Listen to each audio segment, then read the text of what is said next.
is Earl Neilsen. Hi, Earl. And what you got there in your hand? I've got the newspaper article which put me in touch with my boyhood friend John Wilson, which goes back many, many years. Many moons. Many years. And I looked at the picture and I called my sister Beverly, who knew John also. We grew up together. And she said that her husband had shown her the picture in the paper, and she immediately recognized John's picture in his Navy uniform. Good-looking man, too, I might say. So from there on, I said, I would love to make connection with this man again. And I looked up the name of the retirement home in the paper. I get on my computer, and I Googled it, and I found the address and a telephone number.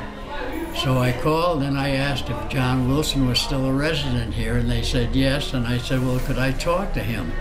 And they said, no, we can't forward calls, but if you give me your name, I'll tell him you called and he can call you back. I said, that'll be fine. Well, I gave the receptionist my name and my telephone number, and I'm saying to myself, well, that'll be the end of the story. An hour later, the phone rang, and he said, Earl Neilsen? I said, yes. He said, John Wilson here. And I said, this started the thing going, and I said, I told my daughter Pam, who lives in Massachusetts, about meeting John on the phone.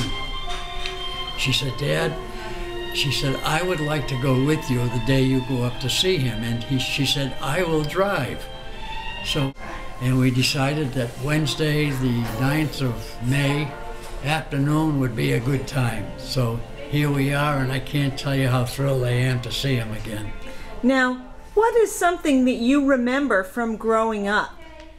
Oh, the hell we got into it. Uh-oh.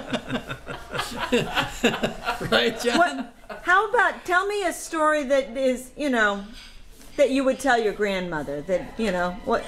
Well, how about the time we set the baseball field on fire? Uh-oh. Don't say that, then I'll be after you for an arson. When we were kids, the ball field in Saylesville had all this tall grass growing in it. So a bunch of us, we were up there one afternoon, we had playing with matches, and we were setting a little bit of the grass on fire, and then we would... How old were you at this point? 13, maybe 14. Yeah? And we'd stamp it out with our hands. Well, all of a sudden, this big gust of wind came, and the next thing we know, the whole field's on fire. So I ran down to the fire alarm box, which was right at the bottom of the hill by the Saylesville school, and I pulled in the alarm. Well, the fire trucks came, and they come up, and they put the fire out. And I thought I was the hero of the day. Little did they know that I was the culprit that set the damn fire. This ball field, though, it wasn't used by everybody. The Mill had a softball team. There was a league that they had throughout Blackstone Valley. Yeah. So you were in there all. No, it wasn't. It was hardball. Yes, it was hardball. Remember the grandstand? They had grandstands. They used to have somebody take care of it. So we weren't allowed in there. They had a big, 8-foot fence all the way around it. Right. And the gates were always locked, but there was always a place to get under them. Then we used to remember the dugouts they had up there on the field. We used to go in the dugouts, and we kids, we'd always scrape up a few pennies that we'd find somewhere, and we'd go and buy a package of cigarettes.